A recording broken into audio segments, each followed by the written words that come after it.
and I'm very pleased to be able to speak in support of it. Last year I watched one of my best friends carry a small white coffin in his arms. It was the funeral for his daughter, who days before had died in utero, and he was carrying her out of the church for her final farewell. There was not a dry eye to be found in the church. It was one of the most sad, one of the most moving funerals that I've ever attended. She had been the subject of much anticipation, of the excitement of expectant parents and their friends and families. In January 2009, my wife and our 4 children had visited our close friends whilst on holidays in Brisbane.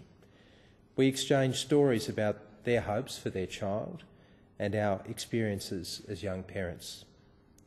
We inspected the nursery. There was such anticipation, but the long lifetime full of rich memories that we envisaged would be ahead of this as yet unborn child would never be realised. The small white coffin carried in a grieving father's arms was a heart-wrenching scene. As a person brought up in the Catholic tradition, a funeral, in even the most difficult of circumstances, is a time for celebrating the life of the deceased. But it is not until you attend the funeral of a life that has barely had time to be lived that you realise the depth of the loss that families faced with this reality confront.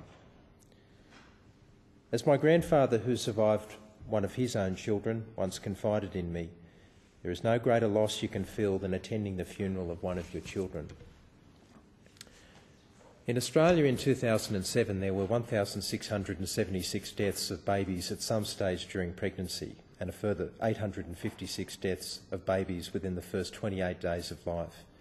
Each of these deaths represents an enormous tragedy and a grief that we all wish no one should ever experience.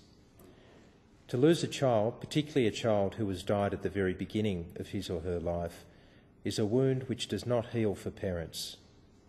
Although the hope, the prospect, and perhaps even the eventuality of having other children can help parents to again look forward in their lives. The Pregnancy and Infant Loss Remembrance Day is a day that seeks to recognise the pain and the suffering of those parents who have lost a baby. In the United States of America, October 15 is observed as Pregnancy and Infant Loss Remembrance Day. For families who have experienced the loss of a baby, this day provides a chance to acknowledge the grief of millions of parents and remember and honour the babies lost.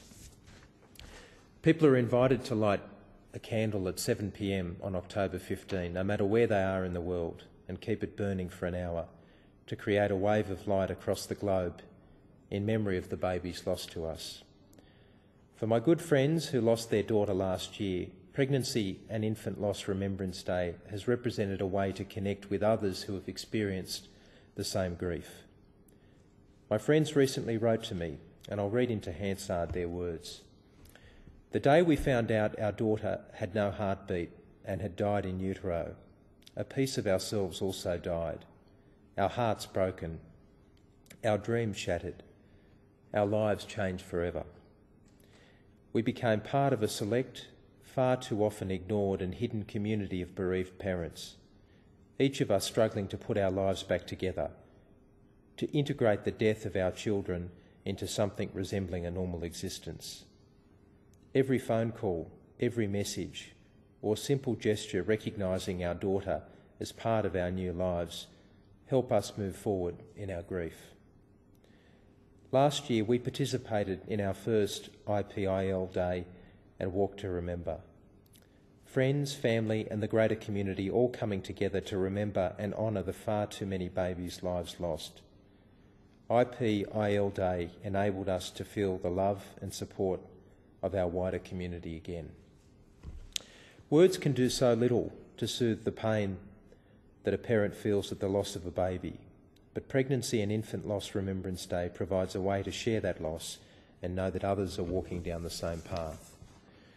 I'd like to express my support for this motion and for this Remembrance Day. There are thousands of parents out there each year who suffer the loss of a baby, and they should know that they are not alone.